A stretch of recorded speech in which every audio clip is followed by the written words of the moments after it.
All right. Welcome, everybody. Usually I say good afternoon or good morning, but actually this time for a Success Spotlight first, I come to you from the West Coast in California, not Canada, excuse me, in California from Stanford University's campus. So it is good morning for me, but if you are on the East Coast or in any other time zone, I suppose it is good afternoon to you.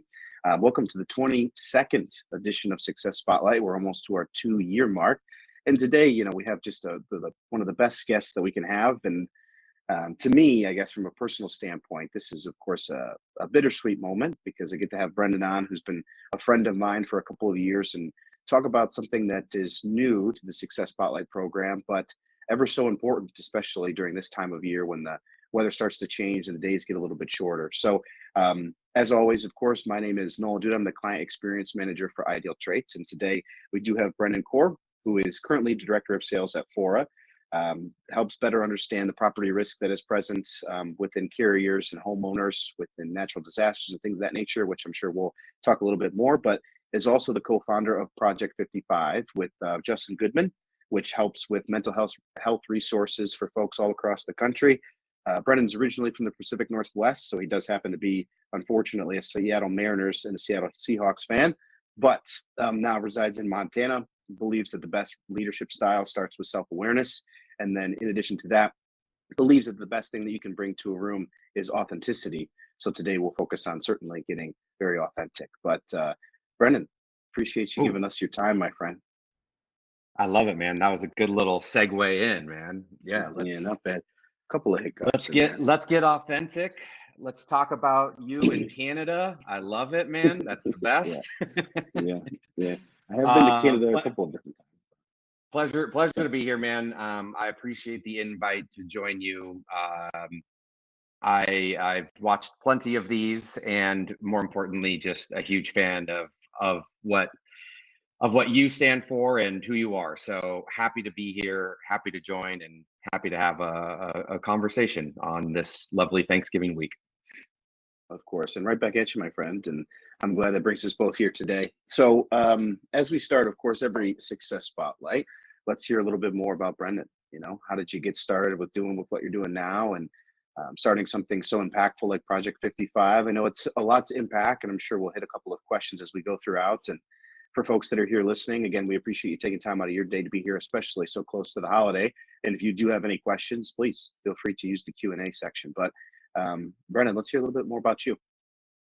Yeah, let's see. So, I mean, I guess being that we're going to kind of dive into the mental health side of things, I'll jump in there. But I'm 41 years old. I was born and raised in kind of Seattle, and as a guy who's always been in sales and kind of found my identity in kind of the sales world, both through leadership and in just kind of the hand-to-hand combat that is sales.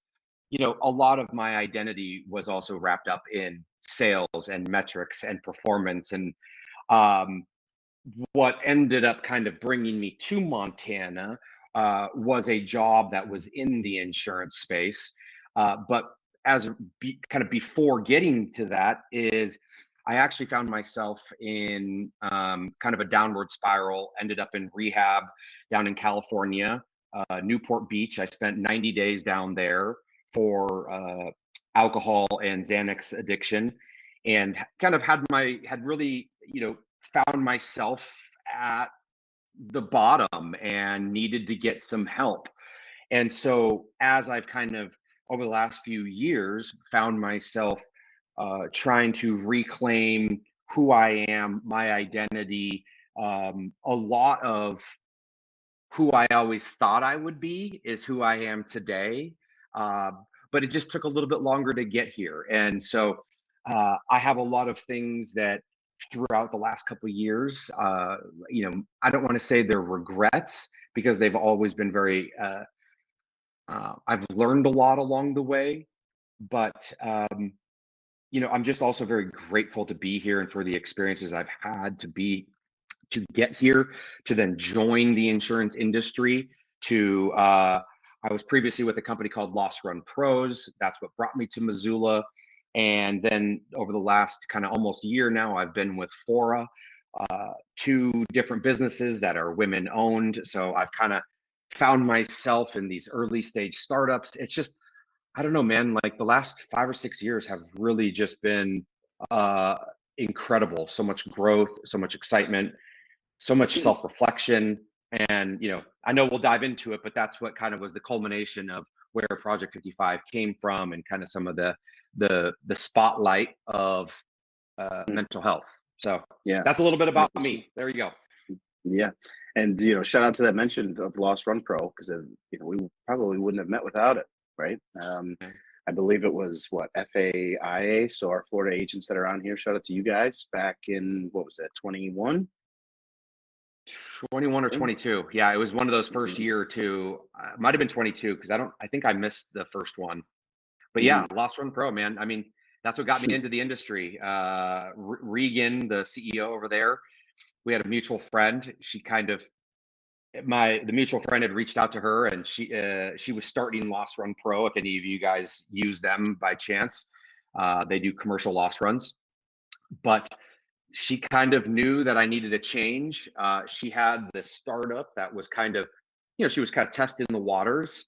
So I was hungry for a new job. I had no idea what a loss run was. I had never lived in Missoula.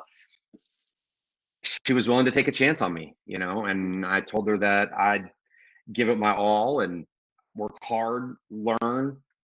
4 years later, we grew the platform from, we probably had 20 pilot accounts when I joined, to when I left, I think we had just under 6,000 users. So really cool. I'll be forever grateful to Regan, and for her kindness and taking a chance on me. And certainly we did some really cool things together before it was time to kind of go our separate ways. But yeah, shout out to them for sure. Yeah, shout out to them. And I'm sure, and through that process, right, you started with 20 pilot accounts, and I think you said somewhere around 6,000, a little bit north of that. Yeah. I'm sure it obviously took a lot of different things, from a marketing perspective, from a hiring perspective, from just a overall new experience, right, of growing something to that feat. And it can translate, in my opinion, and I'm sure in yours too as well, rather well, to someone who's looking to grow their agency from X of what it is today in terms of the amount of items they have, to what they're looking to grow it to with that percentage growth. But definitely a seasoned. I mean, if you want to talk through some of the things that you experienced during that time, Brenden, like taking it from 20 to 6,000, I mean, that's just crazy, right? So if we want to explore down that path a little bit. Yeah, and I'll also kind of talk about it now and give some context. I'm now with a company called Fora, another kind of early stage startup. We are in the personal line space, but we focus on kind of property survivability, both in high risk areas, and now the tool works anywhere across the country. But the idea is that we can help you guys as individuals, as homeowners, as agents, and or carriers understand if a particular property will survive a natural disaster, and then also provide the mitigation that a homeowner may want to do to improve their score and their survivability or potential survivability. So in terms of just kind of like overall growth, I mean, it's a grind. There's no two ways about it. Early in those startups, it kind of can feel at times that you're kind of chasing a lot of imaginary pieces of string, and you're hoping you grab one and you pull it, and it turns out to be the right one, because you are in a lot of ways throwing spaghetti against a wall, trying to find what works, what the niche is, where the product market fit is, what the messaging is. Because I think a lot of times, and I'll also say that can feel very overwhelming early on in a sales career, in a startup, in an agency, whatever it might be. But it's also kind of necessary, because it does help you understand either A, what you're good at, B, what's actually what is successful in terms of how people are responding to it. We went to a ton of different events. We tried LinkedIn, we tried TikTok, we tried we tried different advertising campaigns, we tried Facebook campaigns, we tried the Google ads, the SEOs. And it's like, where is it? Who is the market? Now, I can't speak for the agency owners here, but what I do know is from my career, very quickly, I learned that LinkedIn could be a very powerful resource for me as a sales leader because there are a lot of agents on the platform as business leaders who are curious about new products, technology, thought leadership. So I utilize that platform as a selling mechanism, both as a way to learn myself about the industry. But I know that, for instance, like as an agency, if I'm in Missoula, Montana, maybe LinkedIn is not the place where all of my consumers are. It might be a Facebook group, right? It might be a community action group. It might be something completely different. But early on, it is testing a lot of those to understand what am I good at? Where does it fit?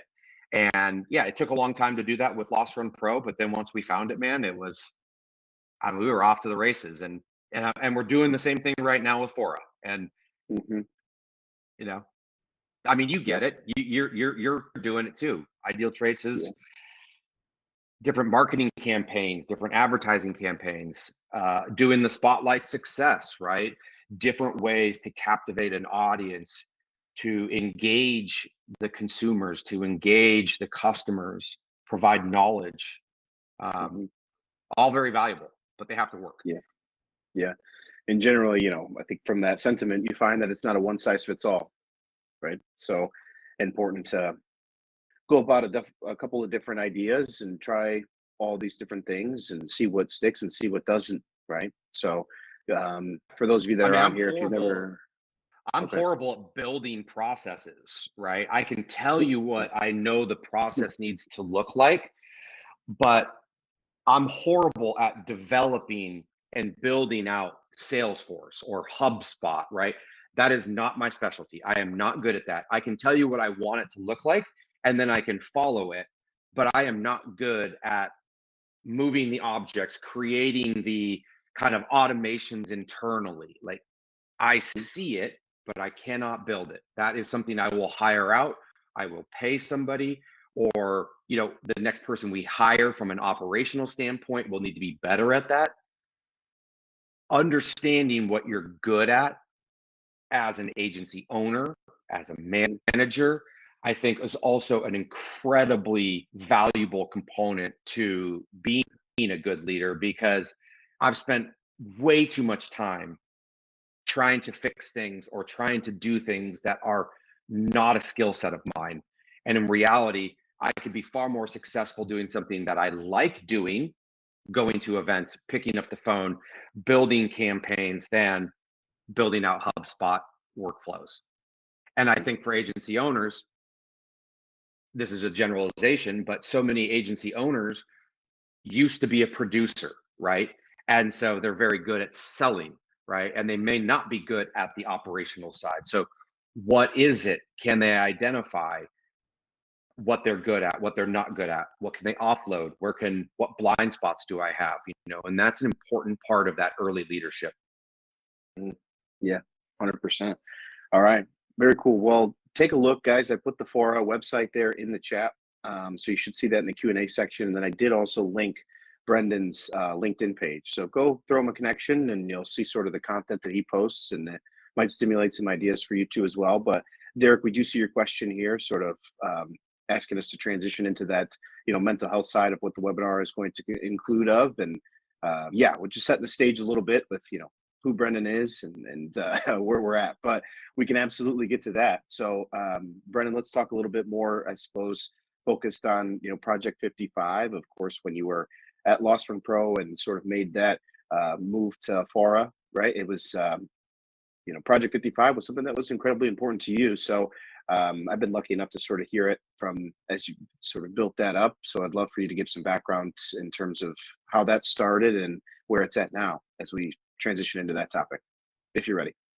Yeah, of course. I mean, Mental health is, without a doubt, one of the most important things that we can address, not only in the insurance industry, but just amongst ourselves and in our communities, because I think we all know people, the 6 degrees of separation. Well, no, in most cases, everybody knows somebody close to them who has suffered, or is suffering, or has battled, is battling any variety of kind of what the mental health issues that we might cover today. And I am certainly one of them, and I've been a pretty vocal proponent of my own struggles on LinkedIn. That's kind of where my story within kind of the insurance space started. I started sharing a little bit of my journey. I started sharing about the things that I went through, my divorce, kind of the highs and the lows of getting sober, what rehab was like. And what I found was that there were so many people who were craving that level of kind of just authenticity, that the ability to be so candid. Now, I was lucky enough to be in a role, and still am in a role, where I can speak like that, but not everybody is either A, comfortable talking about their struggles openly, or B, they don't feel like they can because they don't feel supported by their organization, their agency, or wherever it is they work. And so I found that there was just a massive community of people who were curious. And I got messages, text messages, emails of people saying, thanks for the story. Oh, my brother in law, or oh, my husband struggles, my wife struggles. And it just kind of became this persona that I was able to just, I don't know, in a weird way, like, it validated that there was a need for something. And I didn't know what that was. And then I spoke on a panel with Justin Goodman, who's the CEO of Total CSR.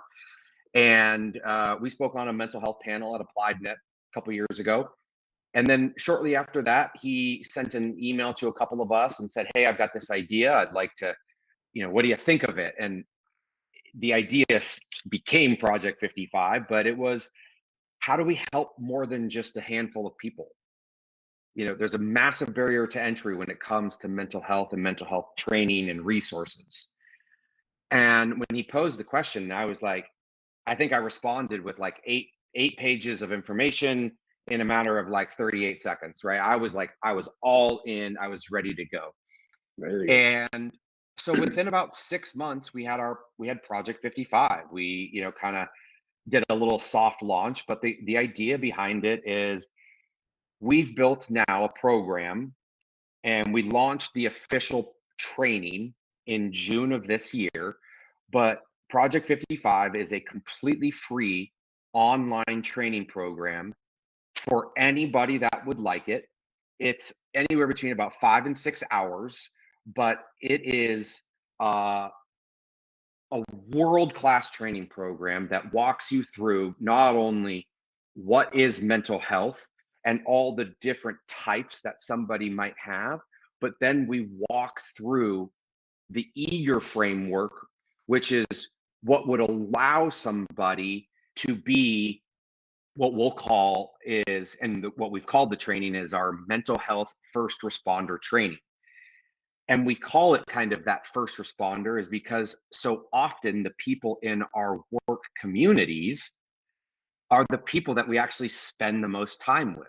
So can I be a first responder in a way that says, oh, I know that Nolan, it looks as though he's struggling. I've noticed a change in his behavior, right? Can I be more aware? What are the questions I should be asking? How can I be supporting that person? And so Justin and I, again, we built the program. It took us about a year to build it. We worked in conjunction with a licensed mental health therapist and psychiatrist. We kind of, Justin and I, we built the website, we built our community, and then we built the framework for the training, and then, kind of had the professional help us on the back end. And then thankfully, through Justin's business with Total CSR, he's an expert when it comes to kind of the back end training. So it is world class training, and it's for free. And you don't have to be in the industry. We simply started here because this is where we are most comfortable. It's where we both work. But the training is accessible to anybody on this call, your spouses, your community members, because at the end of the day, mental health affects all of us. And if we can help people both in the industry and outside of it, that's the goal. Mm-hmm. Mm-hmm. And is there specific topics, and of course, incredibly admirable from you and Justin to devote so much time, money, and resources to this project, right? And then, no pun intended there, right? But this, Project 55 itself, to then offer this as a resource to people at no costs. So are there specific things that Project 55 covers on, it doesn't, or is it a wide variety? I guess just give people some insight in towards what type of training they can receive on the topics, Yeah. Yeah, and I'll kind of address the other side of this is that there are other mental health training programs that are out there, and one of the biggest gaps that we saw is certainly in the agency channel. And I guess maybe I shouldn't say gaps, but what was missing is a lot of the big players, right? If you said, okay, what is does Travelers have a program for mental health? Does Chubb? Does some of these large carriers? Does Acrisure? Does Hub? The answer is yes, right? They have more resources. They have the staff or the ability to provide maybe an EAP program.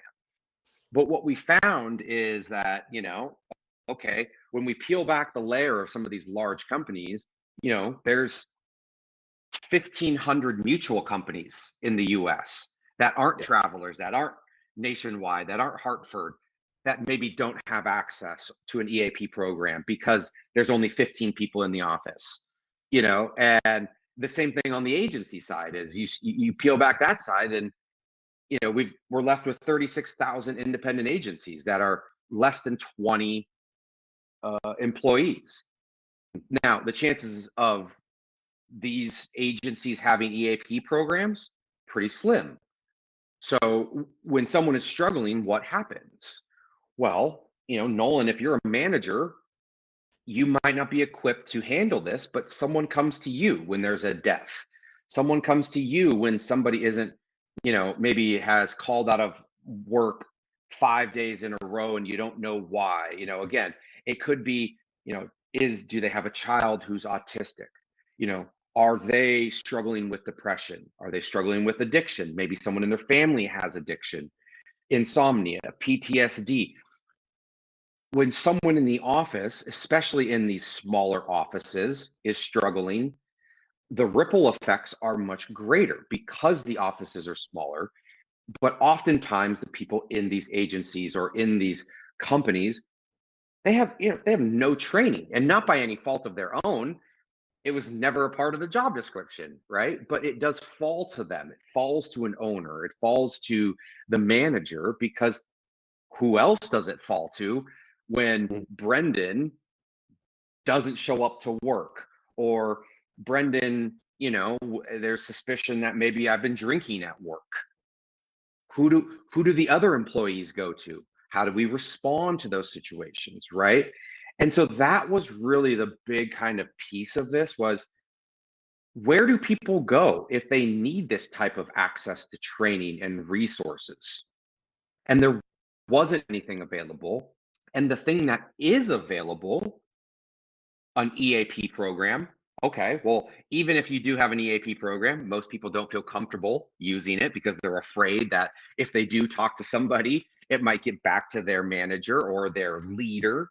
Sure. But then on top of that, if you wanted any help outside of it as an additional cost, it was anywhere between a couple $100 to a couple thousand, $1,500 for mental health training. And oftentimes it wasn't even covered by the insurance plan. So we found ourselves just kind of like, how did we get here? We're in the industry of taking care of other people, but yet, like, we don't even give ourselves the right tools to understand if our own colleagues, our own family members are struggling, Mm. you know? So, and then we haven't even gotten into the hard market and, how people are, the stress of the industry. So there's a lot to dive into, man. Yeah, there's a ton. Yeah. And how many people do you have registered through Project 55 today? I think last count we had just over like 2,500. So in Awesome. less than 6 months, we've had 2,500 people. Well, we'll just call it 2,500 people sign up, and I think we're at like a 68% completion rate, which is pretty crazy. I don't expect everybody to complete it, but even just having 2,500 people who have been interested in mental health, right? Like, to us, as somebody who has struggled, and I know that Justin, he came at this from a different side, from his own struggles, right? And so together we came at this with our own unique visions and stories and experiences. But when you build something like this, you hope that, like we kind of always just jokingly said, well, no matter what, even if just one person signs up, it'll be a success. Mhm. And it's like, yeah, that's certainly true, but like, I want to help hundreds of thousands of people, right? I Mhm. want, like, helping one person is certainly, I'll be forever grateful for the opportunity to be a part of this, to give this program to the community. But 2,500 people in 5.5 months is really pretty incredible. And it just, again, it shows that there was a need, that it shows that people are curious, it shows that people are hurting, it shows that people want to help, right? I can be hurting and also want to help Nolan, and Mhm. Nolan can be hurting and also want to help Brenden. And I think that's what we've seen, is that there are so many people out there who are either hurting themselves and or are familiar with the how hard mental health can affect people and families, that they want to have the right resources, they want to be trained, and then we made it free. Like, we completely self-funded it, like, Yep. no cost. Like, there's no reason why anybody shouldn't sign up for this, and I think that's what we've seen, and the response from that has been just remarkable, and it's really pretty Yeah. cool to be a part of. Yeah. And I mean, generally, when you met with something like that, where it's like completely, no cost, it's like, well, what's the catch? And at this aspect, I mean, again, Brennan, close with you, so I see it from your side, but it's just in the genuine nature of wanting to help people, because both you and Justin have had situations where something like this could have been incredibly beneficial. Right. So, same thing, folks. I put the link to Yeah. Project 55 in the Q&A section. I mean, click on that link, and the first thing that you'll see is a statistic there that 55% of the people who struggle with mental health aren't getting the help that they need. So the unique thing about all of us that are on this call today, no matter what position that you're in or what maybe you do on a day to day, whether it's at work or at home or whatever it is, you interact with people. And this particular topic, of course, when I go out and schedule Success Spotlight, of course, spending as much time with Brenden as I can is on my list of things I'd like to do. But of course, this topic being brought to it is because a lot of you on this call are managers or owners of an organization that is filled with your greatest resource, which is that people. So then having something like this in your organization that can just provide resources to folks or provide training and to, at worst case, become better educated on these specific topics is something that will give you the advantage. Um, of course, it's not all about getting the advantage. It's about again helping people. But when you look at what can be offered and the support that you can provide, Project 55 provides you resources that, as Brendan had just mentioned, would have before they had gone down this endeavor would have costed, what did you say, Brennan, thousands? for the Oh, yeah. training courses, right? Yeah, I mean, it can cost, anywhere between $500 per person, or up to like $1,500 in some cases per person. Just to take the training. Just to take it. So you've got the link there, and all you got, you just click it, take a look, go through that training. I can't imagine you being not better off by doing it and introducing it potentially to your team if you see it as obviously a worthwhile endeavor. But in addition to that, Brenden, I mean, obviously having 2,500, probably nearing 3,000 enrollees at this point, where do you, I know you talked a little bit about it, but where do you see the impact of Project 55, let's say, 10 years from now?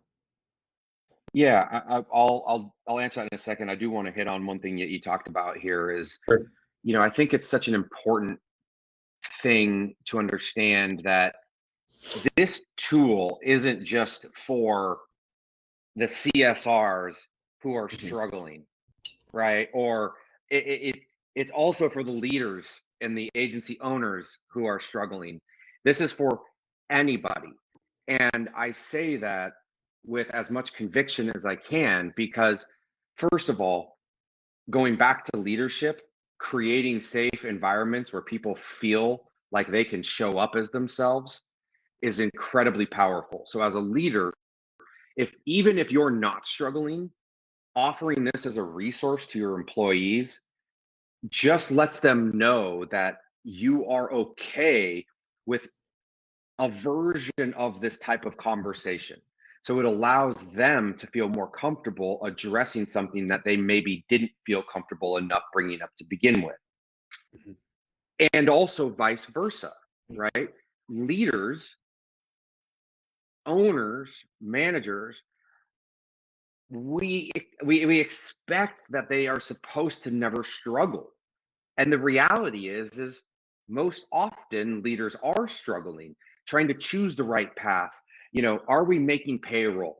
Have we made the wrong decision by investing in X and I should have gone to Y? Did I make the right move by getting a second office location, right? Or what, you name it. But like, all of those things fall to it. And we haven't even begun to talk about just what people have in their home environments, Yeah. right? And what they bring from their home environments.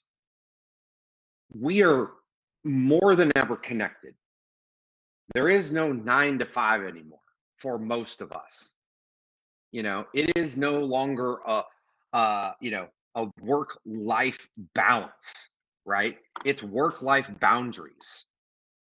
It's, hey, if I'm going to work at night, do I sleep in or do I work out in the morning, right? The give and take, and understanding that what people are taking home, whether it's stress, how does that impact their home environment? Do they take their stress and frustrations and anger home and then they engage with their kids in a different way? Well, then their kids are frustrated, they're unhappy. So then everybody sleeps poor that night. Or maybe they're frustrated and angry. So I eat McDonald's and instead of working out. And then I don't sleep as well. Well, then I don't sleep as well. And guess what? I carry that anger and that frustration back to the office the next day, right? And it's this cyclical cycle that is so hard to break. Mhm. And it's impossible to ignore. And the same thing is, oh, I have a spouse who's struggling at home, or I have a child who, again, maybe is has bipolar. Okay, I have a child who's struggling, I need to take a day, I need to take a half a day. Like, giving your employees the ability to be honest and upfront and communicate clearly and effectively with those types of things as a two-way street is incredibly powerful. Not only from a leadership perspective, but also from building a community of trust within your employees and your agency, your company, whatever it might be, because we all struggle. And it's okay to struggle. It doesn't mean that you still don't have to achieve your goals and your metrics and do your job, but there is a place for compassion, for trust, for communication. And I believe that that's where a training like this lives, and really helps to address some of those boundaries that make it Mm. clear that we're okay to have this conversation. And I'm going to ask the questions if I think something is wrong, And so, anyways, long tangent there, but I felt it was important to kind of address that this training is for anybody, right? And it can be both leaders and employees and even spouses back home. Mm-hmm. And an important clarification, and I appreciate you making it, right? Because Yeah. again, Yeah. everybody can participate in this and should, right? Because again, Yeah. information is power, as they say, and no matter what circumstance you're in, the more informed that you are, most likely be in a better situation rather than not, right? So, Brenden, I'll go back to the question that I suppose had asked as we went down that transition point is, 10 years from now, right? I don't foresee, mental health being something that completely dissolves, despite, obviously providing attention and resources to it. It's just a part of generally being a person, in my opinion. So, where do you see Project 55's impact over the next 10 years? Yeah, and thanks for rephrasing the question. As an old fraternity guy and sales guy, I can get lost in just kind of the shiny object syndrome here. So, I well, first of all, we built this to host X number of people. I would love to say, to one day be able to go to Justin and say, hey, we got to go to, Hartford or Travelers or Nationwide, and we need to ask for some money because, we've got 200,000 people on, or, those next steps would be truly remarkable in terms of just like awareness and expansion. That would be kind of the next goal is how do we go from yes, this is 2,500 people within the insurance space who have raised their hand and said, hey, this is pretty cool and this is an important and I love this and I want to be a part of it, to okay, wow, we have 500 people from Nationwide and they've started sending it to some of their customers because this is something that can be used beyond the insurance space, right? And then we go, and then that's that kind of ripple effect. As insurance agents or the insurance industry, it's the largest distribution network in the entire world. I don't know a better one for it. Mhm. And so for any of you listening, if you guys, I don't want to say you should, but like if you are talking to customers, right? And you are maybe even quoting their businesses, their business insurance, could this be a resource? And those are the types of conversations that we think that this can take in terms of the next step of as we continue to grow within agents, owners, and leaders, can this then become a tool that agencies and companies start to then push to their customers as a way to engage in healthy behaviors, healthy environments, healthy communication? We, at some point in the next few years, will probably begin, you know, quarterly webinars where we bring in experts. Um, Candidly, it's Justin and I and a couple other people, and we're burning the candle at both ends. So it is part of also balancing this and our day job of, what is next? What do we want it to become? And Mhm. I think when you have 2,500 people, it's okay. Hey, we want to bring in an expert on addiction. We want to bring in an expert on PTSD. And maybe it's every quarter. We're not entirely sure. But then it's how do we stay engaged? Because not everybody is struggling with a Xanax addiction like I was. Not everybody is struggling with PTSD, but those are important things to offer to our community where they can come and ask questions and dive a little deeper. But in 10 years, shit, man, I hope we got 500,000 people on this thing, like that'd be pretty cool. That'd Yep. be, and I'd be happy with 10,000 people because again, I throw out those big numbers, but it's like the ability to impact one person's life because they could make a difference in their community or they could have a different conversation with somebody who is struggling. We've gotten so many of those stories already, and that is again just so remarkable, and to know that that can continue to happen is really pretty cool. Yeah, 100%. And, someone that's like, all right, I'm ready to leap into it. If they have questions or if they, are they able to communicate directly through the website and through their account? Should they reach out to you, Brenden? Should they reach out to Justin? What would you generally recommend for anybody who maybe wants some more information or wants to just simply talk to somebody a little bit more about this, Yeah, for sure. So it's very easy to sign up. So project55.org, you can go into the community section and sign up right there for the training. We do have a community section, so you can go in there. The goal over time is to continue to build that community section where it becomes more, and again, there are people in there who are engaging every day to where, hey, I have a question just about addiction or depression or anxiety. You can pose it in the community forum. But for me personally, both Justin and I have our information on the website.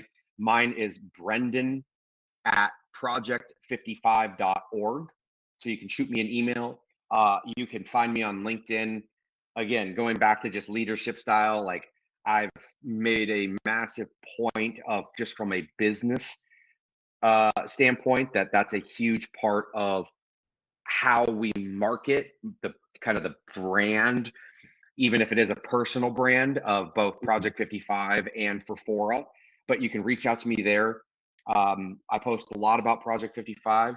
I post a lot about my own stories. I am a completely open book.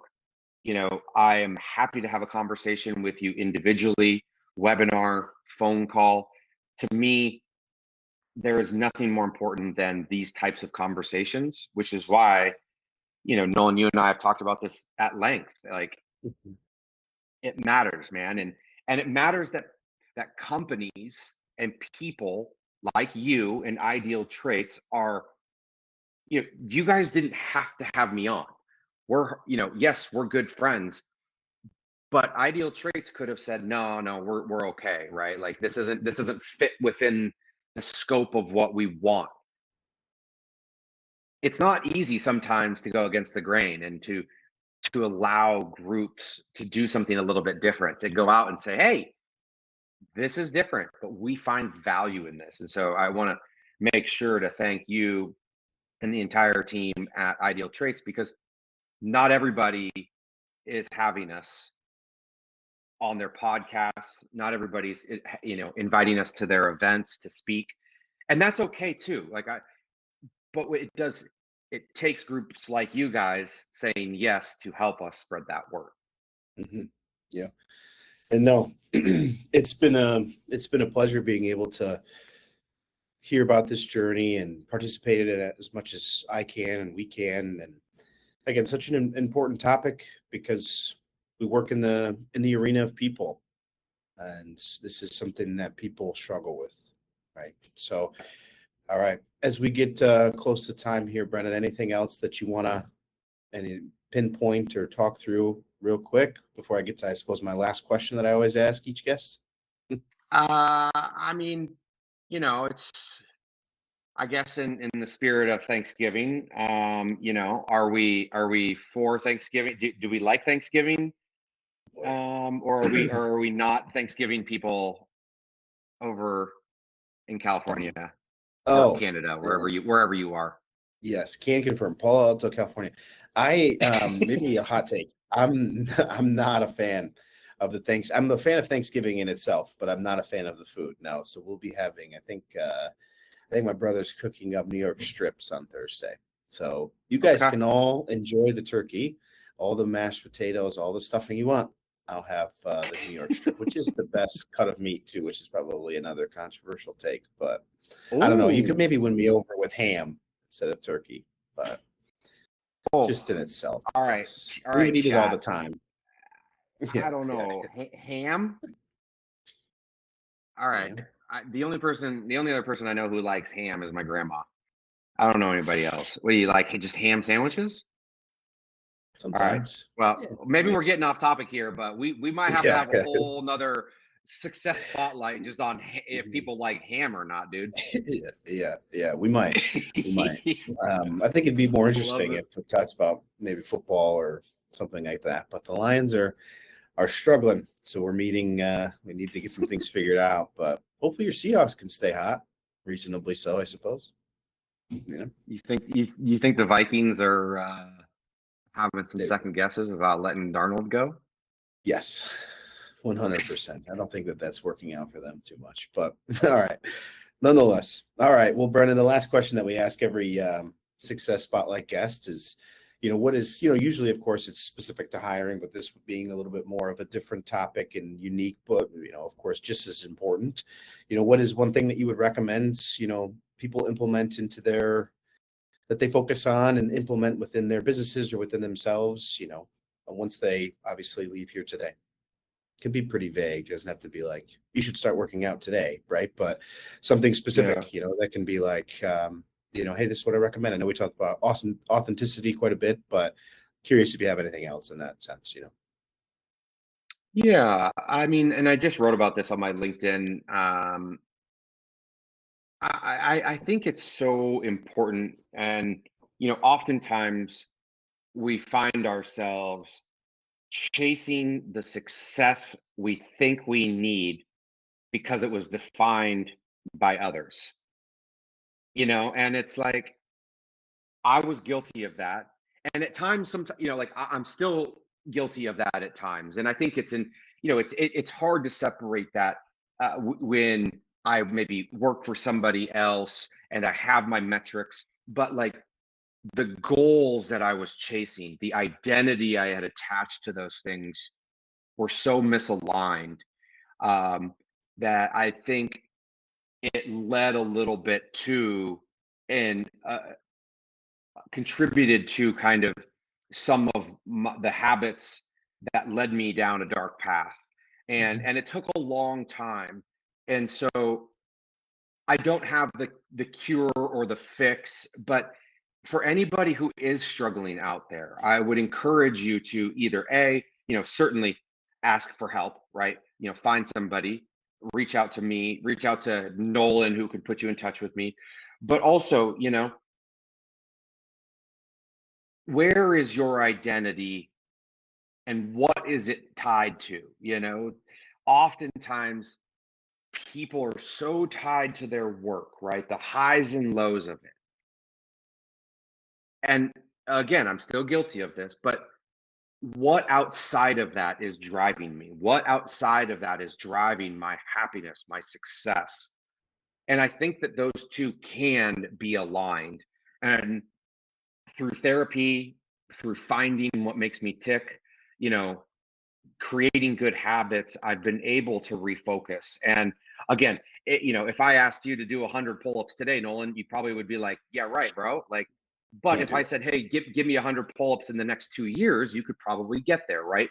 None of this is going to happen overnight, but the ability to be self-aware, to identify that maybe something is misaligned in your life, and then ask the questions, or at least be curious enough to say, you know, should I be doing something different? Can I readdress this habit? Can I ask for some help here?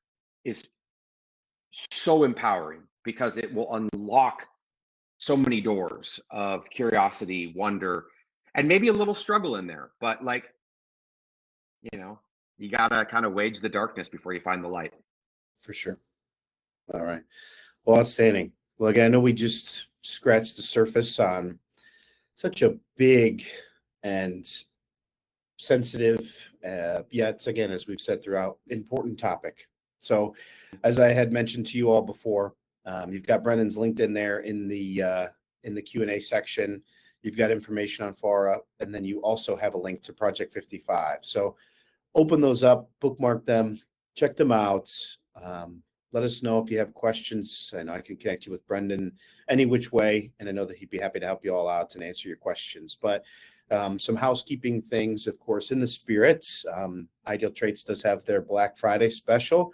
So you'll see an email about that tomorrow. So keep an eye out on your emails, take a look at some things that are offered on some add-on products or just a subscription in general if you're not currently enrolled. Our next assessment workshop will be on Tuesday, December 2nd. So a week from today, it'll take place at 2:00, as you all are familiar with. That will focus on getting more candidates to complete the assessment. And then our Success Spotlight for December, which will be our 23rd, is scheduled for December 17th. We will have Allstate agent Jeff Wallace joining the program. So he comes out of Kentucky, just hired 4 people, I believe, in the last 60 days. So something to come and listen to, something to hear, and a really good story about how he's been able to make that happen. But nonetheless, I speak for both Brenden and I when I say we both appreciate, again, all of you taking the time out of your day to spend it with us and to listen and to learn and to just get started, again, on a topic that is so important. All right. So appreciate you all for making that commitment and for showing up and listening and moving the needle, no matter how far you move it, at least moving it a little bit. And Brenden, again, I appreciate you so much. It's been over the last several years, such a pleasure to hear your story. And there truly is no one who is more authentic and vulnerable that I've met. And our friendship means a ton to me and your story. And I'm glad you're here today and glad you got to join the program and glad that we'll get to see each other again very soon. All right. So I got you. Thank you all again. We'll see you either next week. Hope to see you then during the assessment workshop or in a couple of weeks, Success Spotlight 23 with Jeff Wallace. But nonetheless, have a great time in your Thanksgiving and we'll see you soon. Take care.